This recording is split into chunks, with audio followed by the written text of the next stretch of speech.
देख रहे हैं रेड लाइन इलेक्शन स्पेशल। आज की बड़ी खबर इलेक्शन कमीशन के गिर्द घूम रही है, जहां पर पाकिस्तान तहरीक इंसाफ के बानी रुकन अकबर एस बाबर ने पार्टी के अंदर होने वाले इंतखाबात को चैलेंज कर दिया है। अगर ये चैलेंज कबूल हो जाता है तो फिर पाकिस्तान तहरीक इंसाफ अपना फेवरेट सिंबल बल्ला शायद हासिल न कर पाए और पार्टी के तमाम मामला खटाई में पड़ जाएं।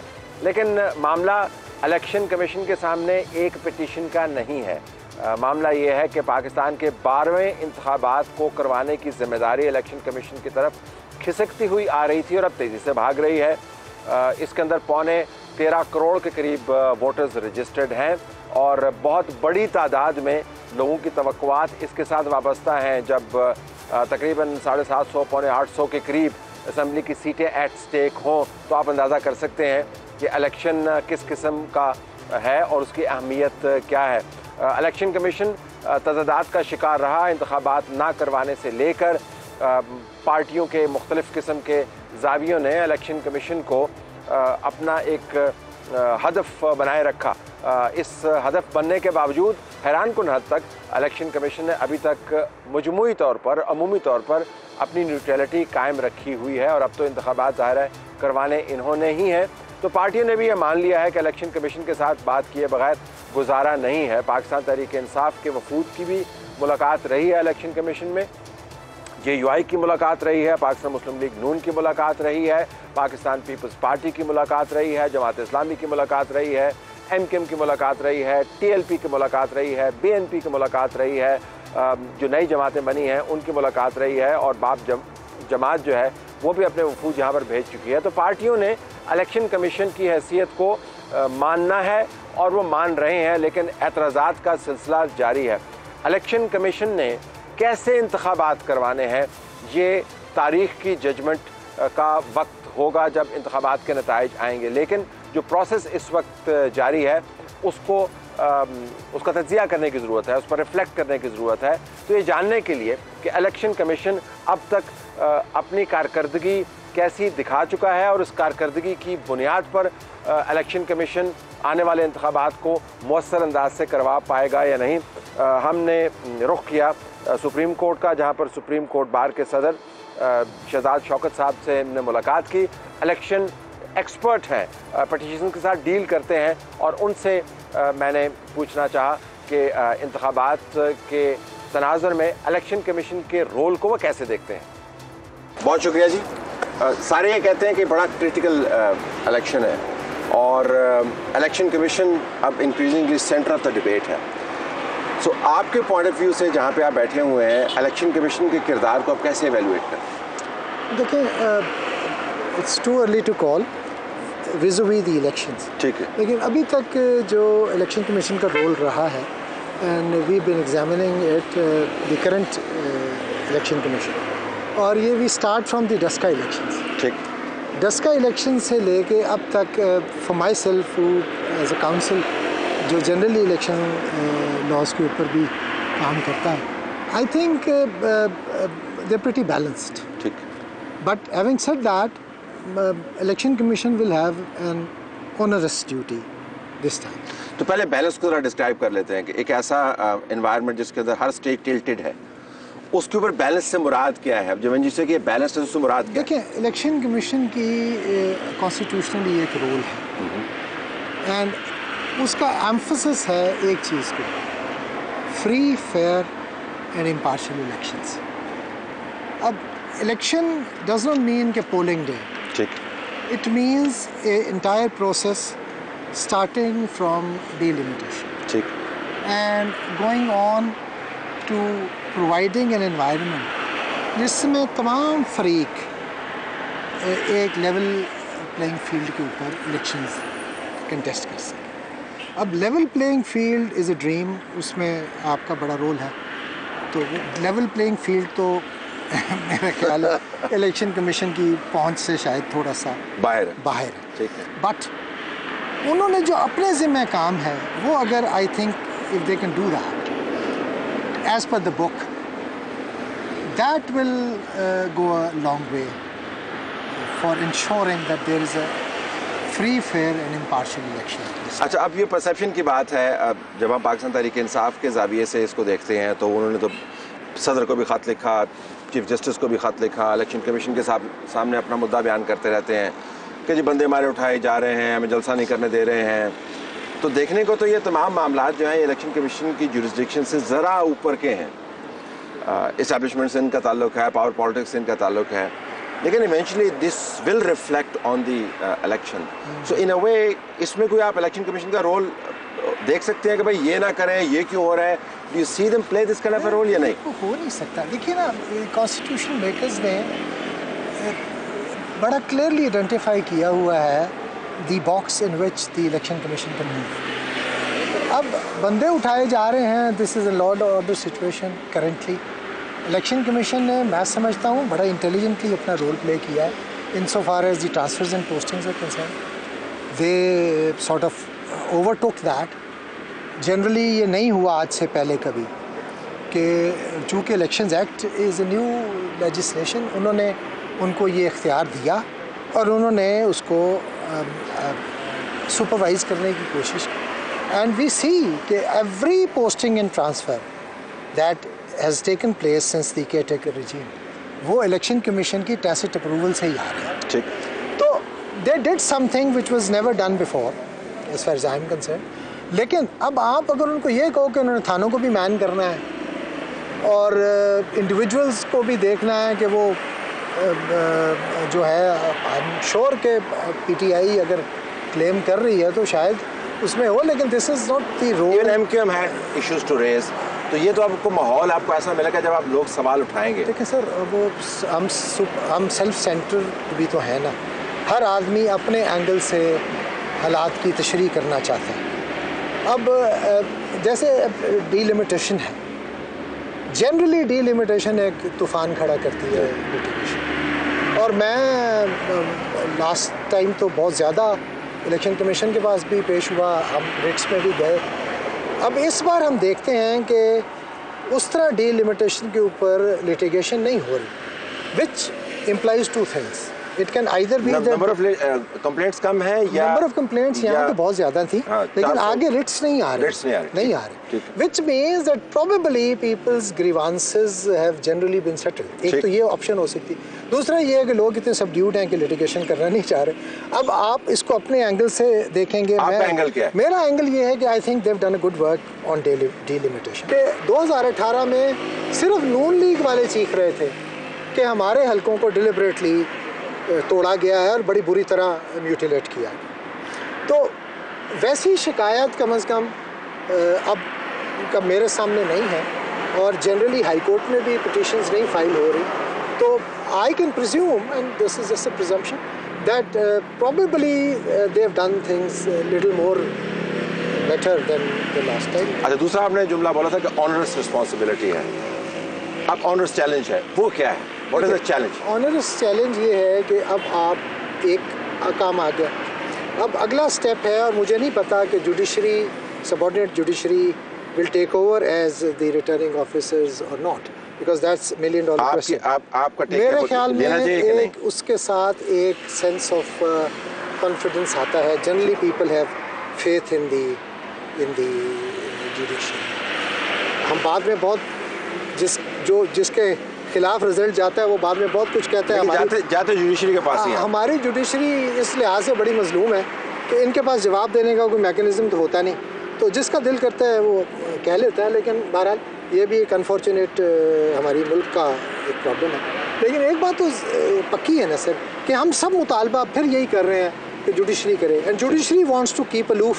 ठीक, बिकॉज हर दफ़ा ब्लेम गेम चलती है। लेकिन आपकी रिकमेंडेशन होगी? मेरी रिकमेंडेशन तो यही है, I believe the courts and the chief justices of the relevant high courts agree with that. But ये सवाल मेरे जवाब देने का नहीं है, लेकिन आई विश कि ये हो जाए। अगर नहीं होता तो we will fall back on our regular bureaucracy, तो उस पर फिर बहुत सवाल उठेंगे। ठीक, तो उनको ट्रेन करना, देखिए ये हम बार बार कहते रहे हैं एज ए लॉयर और working on the election side, कि हमारे पास ट्रेंड इलेक्शन स्टाफ नहीं होता, और बहुत सारी गलतियां, बहुत सारे इलेक्शन रिजल्ट्स या बहुत सारी इलेक्शन पिटीशन सिर्फ इसलिए मंजूर हो जाती हैं कि हमारा स्टाफ प्रॉपर्ली ट्रेंड ठीक नहीं था। तो एक तो ये है कि अब वो चूँकि स्कीम ऑफ लॉ ऐसी है कि 56 days after the announcement of schedule, अब उसमें 2-3 दिन में आप कौन सा इलेक्शन स्टाफ ट्रेन कर सकते हैं, पॉसिबल नहीं। तो एक तो या तो एक परमानेंट सेक्रेटेरिएट, इतना बड़ा सेक्रेटेरिएट बनाने का भी इस मुल्क को कोई फ़ायदा नहीं होगा। उन लोगों की तनख्वाहें अगर इलेक्शन कमीशन के अकाउंट में से जाती रहें और सिर्फ 5 साल के बाद एक इलेक्शन होना है, उसके लिए ये भी मुनासिब है। तो I think the judiciary should come forward, subordinate judiciary take over this role so that everybody has little more faith in the electoral process। एक तो ये, अगर ये नहीं होता तो फिर जिम्मेदारी और भी ज़्यादा बढ़ जाएगी। फिर आपको रिटर्निंग ऑफिसर्स ट्रेन करने हैं, आपको प्रिजाइडिंग ऑफिसर्स ट्रेन करने हैं, APOs को ट्रेन करना है, एक पूरा आपको पूरा एक सेटअप क्रिएट करना पड़ेगा, which is a huge responsibility I think in the given short span of time. लेकिन बहरहाल hopefully they will do it. ये एक है। फिर बैलेट पेपर्स की प्रिंटिंग, उसको सेफगार्ड करना, उस प्रिंटिंग प्रोसेस के अंदर एक कॉन्फिडेंस इंस्पायर करना, ये आपको पता है हर बार हम सवाल उठाते हैं और हर बार यही होता है कि जी वो वहाँ पर बैलेट पेपर्स जो थे वो इतने थे और बैलेट पेपर्स इतने क्यों छपे, हालांकि ये एक सेटल्ड प्रोटोकॉल है। लेकिन हमने अवाम के जहनों में चूँकि हारने वाली साइड ने इबाहम डालना होता है, तो फिर हम बड़े सेल्फिश हो जाते हैं बातें करते हैं। तो वो इलेक्शन कमीशन की अपनी रिप्यूट एट स्टेक है this time, but for myself I think they are a decent bunch of people and they can deliver this time. Thank you very much. अगर आप इलेक्शन कमीशन के सामने चले जाएं तो वहाँ पर लोग अपनी दरख्वास्तें लेके आए हुए हैं। आज के डीलिमिटेशन के हवाले से बहुत सारी शिकायत हैं, कुछ शिकायत की झलकी हम आपके सामने रखते हैं। हम डिस्ट्रिक्ट दीर लाहौर से आए हैं और डीलिमिटेशन के बारे में हमारा हल्का जो है ना अपने जगह से उठा के दूसरे हल्के पे डाला है। इस वजह से हम इलेक्शन कमीशन आए हैं, हाई कोर्ट भी आज आए हैं। तो 2022 में हमें डिस्टर्ब किया था आपने तहसील अदिनज़ई से, तो फिर 2023 में हमें वापस अपने अदिनज़ई में डाला था। अभी दोबारा जो डीलिमिटेशन आया है उसमें हमने दोबारा डिस्टर्ब करके उधर तेमरगरा का जो हल्का है उसमें हमने डाला है। तो इस वास्ते हम दरख्वास्त के लिए आए हैं कि हमारा हल्का जो ना अपने जगह पे छोड़ दें, ताकि ये जो हमारा प्रॉब्लम है, बहुत गरीब लोग है, उधर खेती बाड़ी वाला लोग है, तो उसको तकलीफ़ है। उधर हम बहुत हल्का हमसे बहुत दूर है, रास्ता भी नहीं है, डायरेक्ट जो रास्ता है वो पहाड़ों पे है और जो सीधे रास्ता है रोड है, GT रोड है, वो 70 किलोमीटर पे पड़ता है। डिस्ट्रिक्ट दीर लोयर का बाशिंदा हूँ और मैं ज़िले दीर पाइन का एक्स नायब नाजिम भी रहा हूँ और 2022 में प्राइमरी डिलिमिटेशन में हमारा जो हल्का है UC खादकज़ई वो अदिनज़ई में रखा गया, तो उस पर हम खुश थे।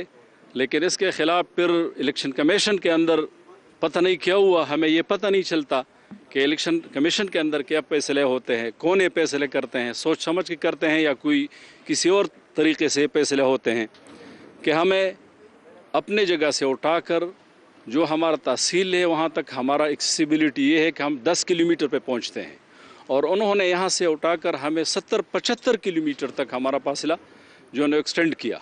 बग़ैर किसी सेंसस के 2022 में हमें दोबारा अपने तहसील से, अपने हल्के से निकाल कर तहसील तेमरगरा के साथ जो कि हमारे हमसे तकरीबन 83 किलोमीटर दूर है और एक संगलाख पहाड़ियों के दरमियान रास्ता है, मुश्किलात है आवाम के लिए है।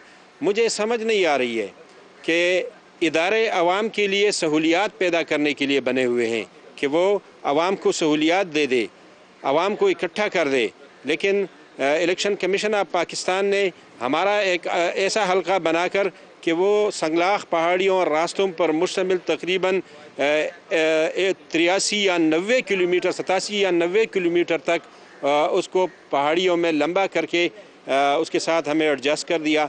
ये बात समझ से बिल्कुल बालातर है। लेकिन जैसे मैंने पहले गुजारिश की कि मामला इनफरादी या ख़ास किस्म की शिकायत का नहीं है।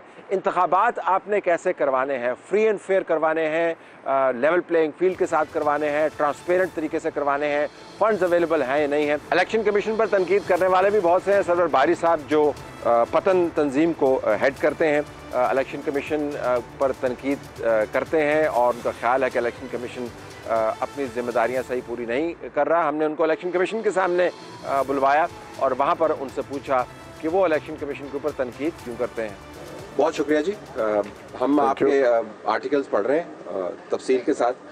तो आप you are critic of the way the system is working, जो बुरी बात नहीं है।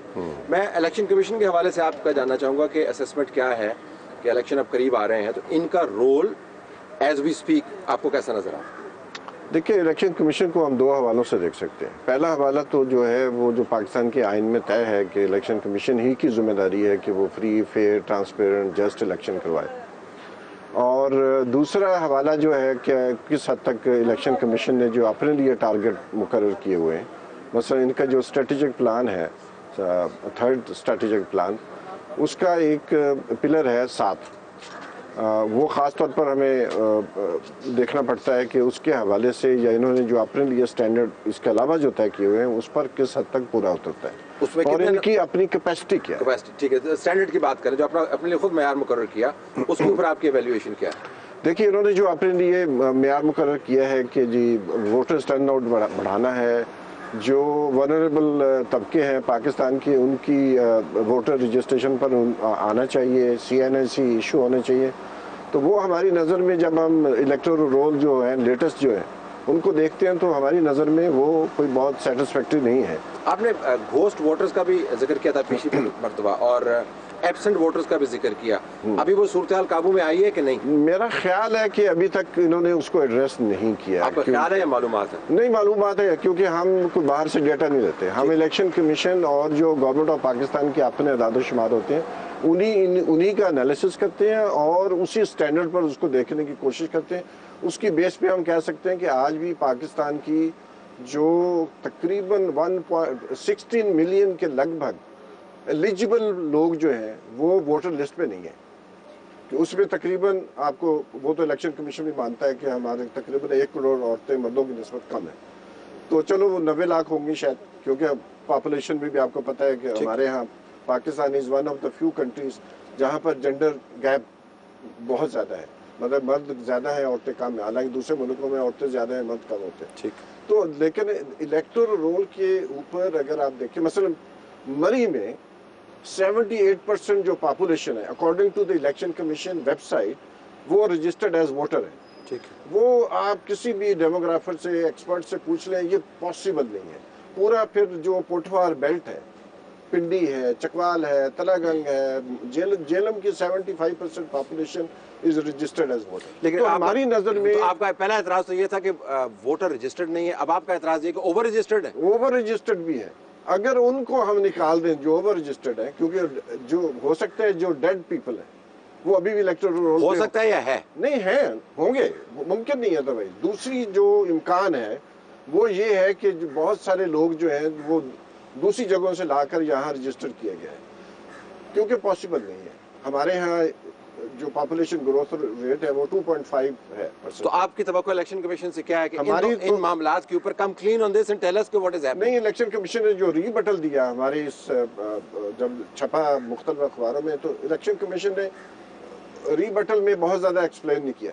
उन्होंने कहा जो ओवर रजिस्ट्रेशन की हम बात कर रहे हैं, उन्होंने उसकी तो बात की कि ये ठीक हो जाएगा, लेकिन जो हम कह रहे हैं जो घोस्ट वोटर्स हैं उनका क्या होगा? जो अंडर रजिस्ट्रेशन है, आप अगर देखें तो आपके पास होगा बलूचिस्तान में 35% आबादी रजिस्टर्ड है एज वोटर, और कई 10 अजला ऐसे हैं जहाँ पर हमने फाइंड आउट किया है इनके डेटे के मुताबिक, वहाँ पर 15 और 16% के लगभग पॉपुलेशन रजिस्टर्ड एज वोटर।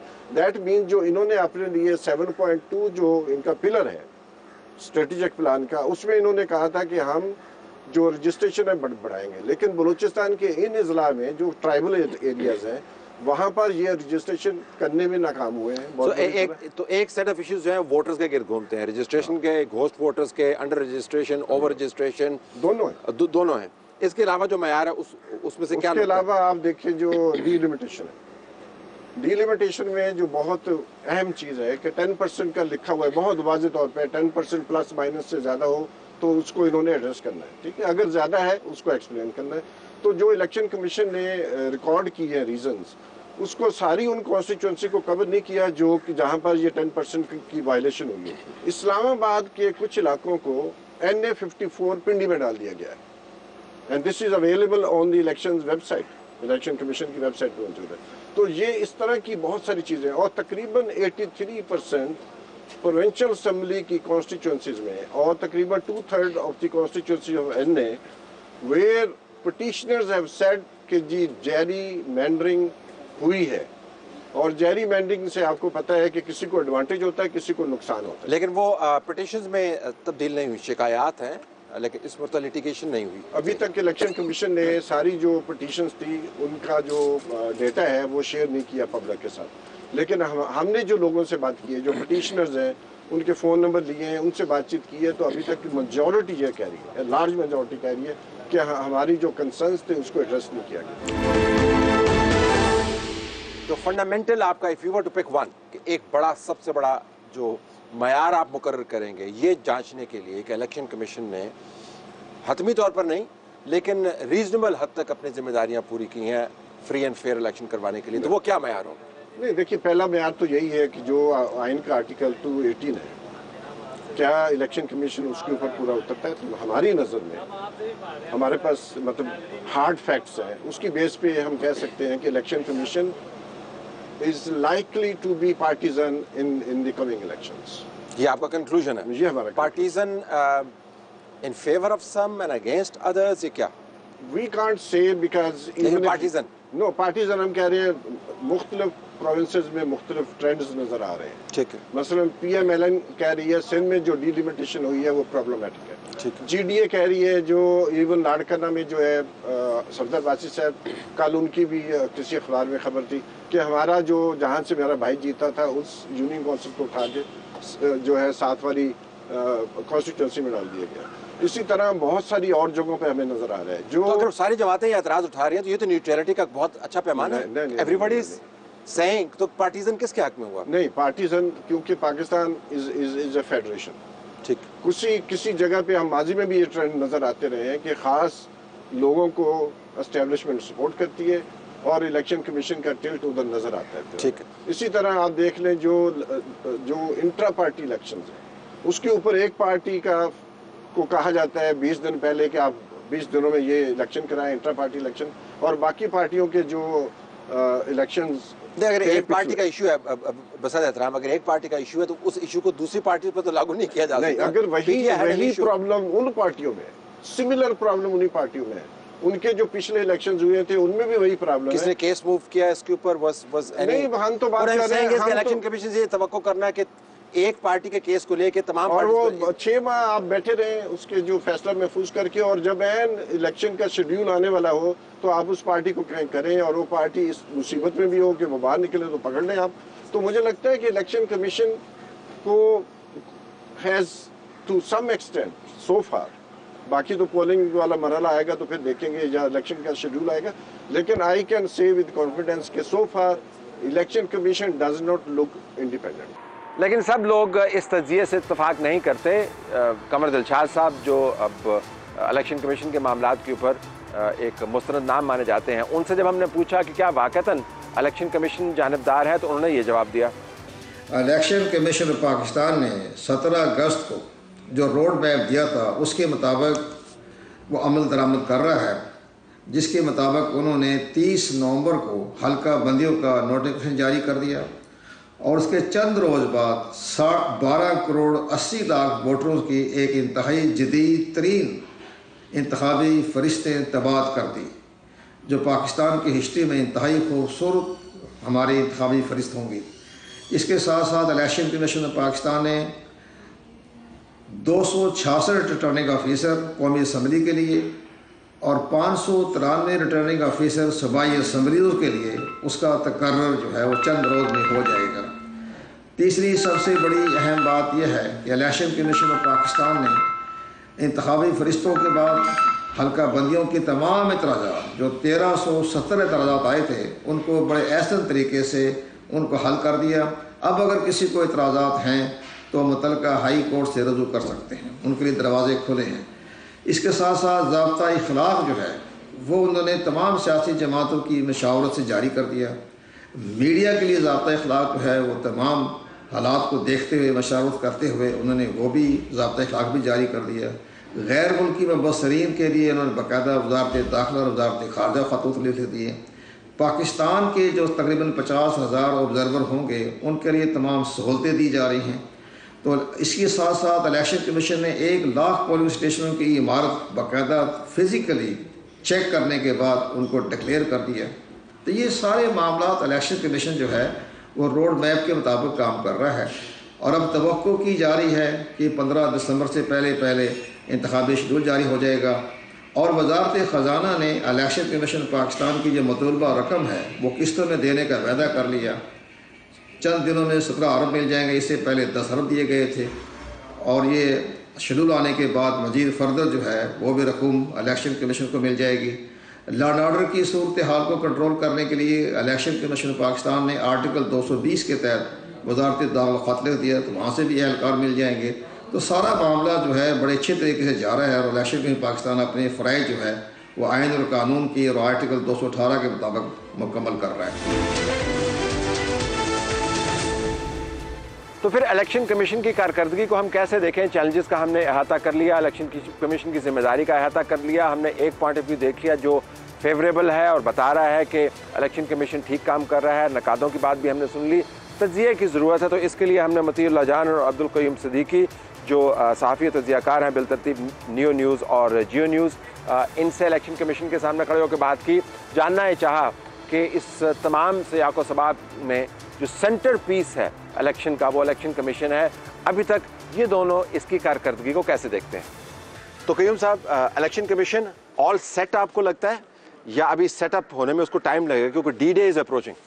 मेरा ख्याल है कि जो इनकी एक रिक्वायरमेंट थी कि उनको पैसे मिलने थे और सिक्योरिटी पर्सनल्स का जो मामला है, सिक्योरिटी पर्सनल्स के अंदर भी मेरा ख्याल है कि उसमें अब तो कोई प्रॉब्लम नहीं रही है। पैसे भी सुना है कि हुकूमत ने रिलीज़ कर दिए हैं, तो इसके बाद अब कोई जवाज़ रह नहीं जाता है। माँ सिवाय कोई बहुत बड़ी कोई आफत टूट पड़े जिसको आप कह सकते हैं कि कोई बहुत बड़ा हंगामा हो जाए कोई मतलब मती ये सिर्फ सिक्योरिटी के पर्सनल का और पैसों का मामला है, इनके साथ इलेक्शन कमीशन वेल इक्विप्ड आपको नजर आ रहा है? सबसे इम्पोर्टेंट मरहला तो इलेक्शन शेड्यूल की अनाउंसमेंट है, ठीक, और वो 14 तारीख का इलेक्शन कमीशन बता रहा है। जब इलेक्शन शेड्यूल की अनाउंसमेंट हो जाएगी तो फिर एक इलेक्शन का माहौल बनेगा और इलेक्शन का माहौल बनता है सियासी जमातों के जलसे जुलूसों, रैलियों से और तकरीरों से, और फिर मीडिया जिस तरीके से उसको कवर करेगा। तो अभी तक माहौल नहीं बना, शेड्यूल का ऐलान नहीं हुआ, और ये भी हमें नहीं भूलना चाहिए कि अभी तक जिन अदारों को सिक्योरिटी के एहलकारों के लिए लिखा है इलेक्शन कमीशन ने, उनकी तरफ से अभी तक कोई हतमी जवाब नहीं आया। बल्कि ये कल ही की बात है, शायद इन्होंने जो एलामिया जारी किया है कि इतने लोगों की हमें ज़रूरत है और इतने लोगों की कमी है, लाखों में है ये तादाद एहलकारों की। तो मेरे ख्याल में उन इदारों का जवाब भी अभी आना बाकी है। तो अभी वो माहौल बन नहीं रहा। अदरवाइज इलेक्शन दिन के इलेक्शन डे पे क्या होता है, इलेक्शन डे पे 10 का रिप्ले भी हो सकता है जिसका आज तक कोई एहतसाब नहीं हुआ, और ये एक बड़ा ही मनफी। लेकिन पकड़ा इसी इलेक्शन कमीशन ने था 10 नहीं, पकड़ने काफी नहीं है, कुछ भी नहीं हुआ, पकड़ना कुछ भी नहीं। आप देखिए कुछ हुआ ही नहीं जब किसी को, तो पकड़ने से क्या फायदा? उसमें फिर आपकी अदालतों का किरदार बहुत रहा। लाहौर मैं समझता हूँ इलेक्शन कमीशन का भी है, मतलब वो ठीक है, इलेक्शन कमीशन का भी है, हर इदारा जो है वो जिम्मेदार है क्योंकि ट्रांसपेरेंट इलेक्शन करवाना इन्हीं की आईनी जिम्मेदारी है ना। तो लेकिन ये है कि वो जो डस्का वाला है, जो धुंध वाला मामला है, वो इस मर्तबा कैसे उसको ये चैलेंजेस जाहिर है कि बिल्कुल प्रैक्टिकल साइड के ऊपर। लेकिन मतलब ये इंपॉर्टेंट जो पॉइंट रेज किया कि माहौल नहीं बन रहा, तो क्या माहौल बनाना जो है वो इलेक्शन कमीशन की जिम्मेदारियों में आएगा या वो काम करना जिससे माहौल बने वो इलेक्शन कमीशन की जिम्मेदारी में? देखिए, इलेक्शन कमीशन की जिम्मेदारी तो यही है कि वो पहले तो तारीख का नहीं पता था, फिर तारीख आई, अच्छा तारीख के बाद जो है वो इन्होंने कहा डिलिमिटेशन, और वो भी जो भी आईनी ज़रूरियात, कानूनी ज़रूरियात थी, वोटर लिस्टों के हवाले से, सेंसस के हवाले से, वो तमाम चीज़ें जो हैं वो हो चुकी हैं।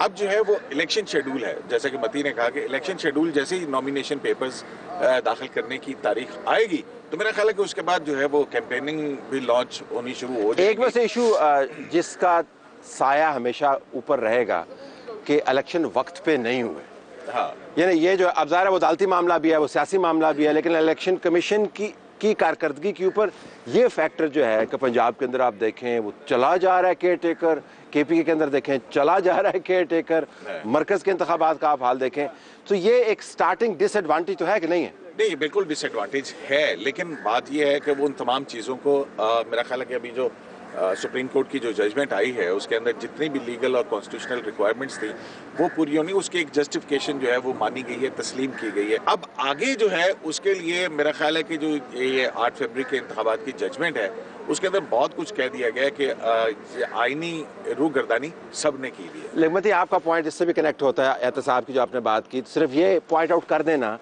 कि किसने क्या किया था और उसके बाद कुछ ना होना।